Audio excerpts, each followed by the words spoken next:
여러분은 중보기도의 힘을 믿으시나요? 오늘 본문에서 중보기도가 얼마나 중요한지 중보기도의 의미를 알려주고 있는데요. 한번 본문 속으로 들어가 보도록 할게요. 자, 지금 이 상황은요, 모세의 최측근인 미리암과 아론이 모세의 권위에 도전하는 상황이에요. 미리암과 아론은 모세뿐만 아니라 우리에게도 하나님 말씀하신다 이러잖아요. 이 하나님은요, 모세는 다르다고 말씀하세요. 모세는 나의 온 집을 충성스럽게 맡고 있다고 말씀하시죠. 그리고 주동자였던 미리암에게 악성 피부병이 걸리는 벌을 내리셨어요. 오늘 이어지는 내용에서는요, 중보기도가 얼마나 중요한지 그것을 강조하고 있어요. 모세야, 미리암, 아론의 이야기를 통해서 하나님의 진노와 사랑, 또 공동체의 영적 질서를 배울 수 있어요.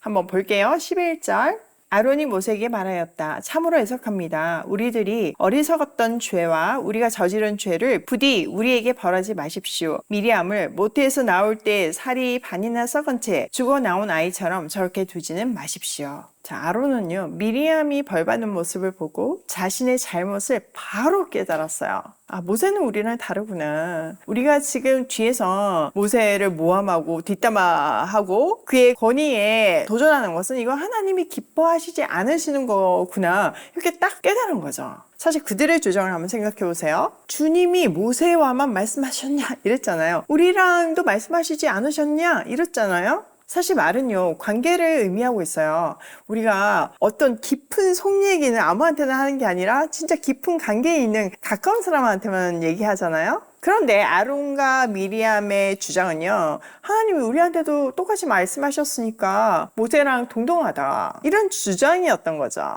근데 또 한번 생각을 해보세요. 관계라는 거는요, 한쪽에서 나 저 사람하고 너무 친해, 나 저 사람 너무 잘 알아, 이렇게 말한다고 그 관계가 성립되는 건 아니잖아요. 상대방도 그걸 인정해줘야지만 진짜 찐 관계이잖아요. 하나님은 거기에 대해서 분명하게 말씀해 주세요. 모세는 그들과 다르다고요. 그리고 그 권위에 대한 도전, 하나님이 기뻐하시는 일이 아니었기 때문에 심판을 내리셨어요. 그제서야 두 사람은 자기의 위치를 다시 확인하고 돌아갈 수 있었죠. 또한 자신들이 심판에서 벗어날 수 있게 도울 수 있는 유일한 사람이 모세라는 것도 인정했어요. 하나님께서 모세를 리더로 세우시고 그를 통해서 역사하신다는 사실을 분명하게 보여주셨으니까요. 하나님의 능력이 함께하는 모습을 통해서 모세를 인정할 수밖에 없었어요. 이 사건을 통해서 하나님이 정하신 질서를 분명하게 깨달은 아론은요, 모세에게 사과했죠. 그리고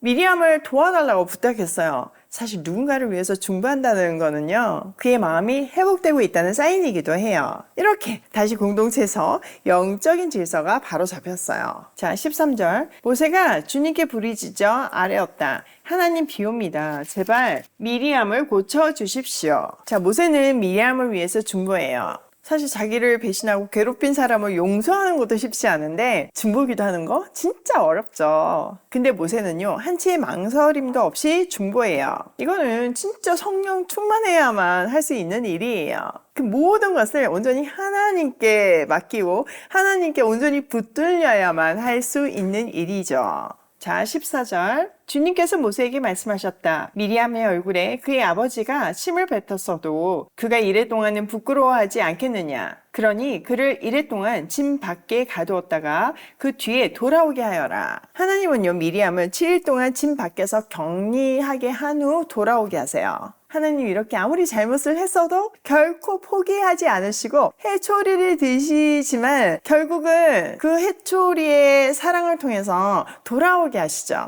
해초리를 들어야 깨달을 때가 정말 많잖아요, 우리는. 그러나 꼭 기억해야 하는 것은 하나님의 해초리는 우리를 향한 사랑이라는 거죠.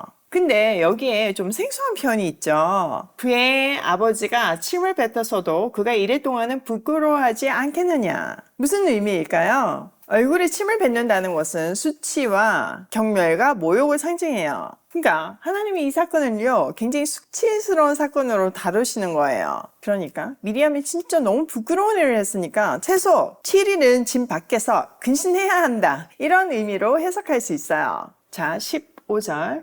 그래서 미리암은 이래 동안 진 밖에 갇혀 있었다. 백성은 미리암이 돌아올 때까지 행군을 하지 않았다. 그가 돌아온 뒤에 백성은 하세롯에서 떠나 바람 강야에 이르러 진을 쳤다. 자, 이스라엘은요, 미리암이 돌아올 때까지 행군하지 않았어요. 사실 미리암도 선지자였잖아요. 그렇기 때문에 그가 하는 행동은 사실 하나님의 이름에 흠집을 낸 일이기도 해요. 근데 여기 보니까 하나님의 이름에 흠집을 낸 그 수치스러운 행동 때문에 온 공동체가 영향을 받아요. 이스라엘이 하나님의 명령대로 행군을 하지 못하잖아요. 약속의 땅으로 가는 하나님의 계획이 멈춰진 거죠. 이거는요, 우리에게 큰 교훈을 줘요. 우리가 누군가요? 하나님의 택한 백성이요, 왕같은 제사장이잖아요. 그렇기 때문에 우리의 잘못은 하나님의 얼굴에 먹칠을 하는 거일 수 있어요. 하나님의 명예에 훼손되는 일을 했을 때 이처럼 하나님의 계획이 멈춰지는 그런 불상사가 일어날 수 있어요. 진짜 두려운 일이죠. 하나님은 우리에게 하나님의 자녀라는 엄청난 명예를 주셨어요. 그러면 그 자녀답게 사는 우리가 돼야 되겠죠. 하나님 얼굴이 먹칠을 하는 것이 아니라 우리의 삶을 통해서 하나님이 영광 받으시기를 소원해요. 자, 오늘 내용을 우리 삶에 한번 적용을 해보면 첫 번째, 하나님의 질서와 권위를 존중하자. 자, 아론과 미리암이 하나님의 질서를 무시하고 모세의 권위에 도전했어요. 근데 하나님이 심판을 하심으로 가르쳐 주신 거는 하나님이 세우신 권위는 하나님의 계획과 목적에 따라서 반드시 존중받아야 한다는 사실이죠.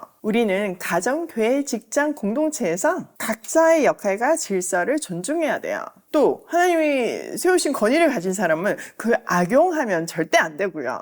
두 번째, 중보는 회복의 능력이 있다. 누군가를 중보한다는 거는요, 우리 마음이 회복되고 있다는 증거고요. 공동체가 회복된다는 증거예요.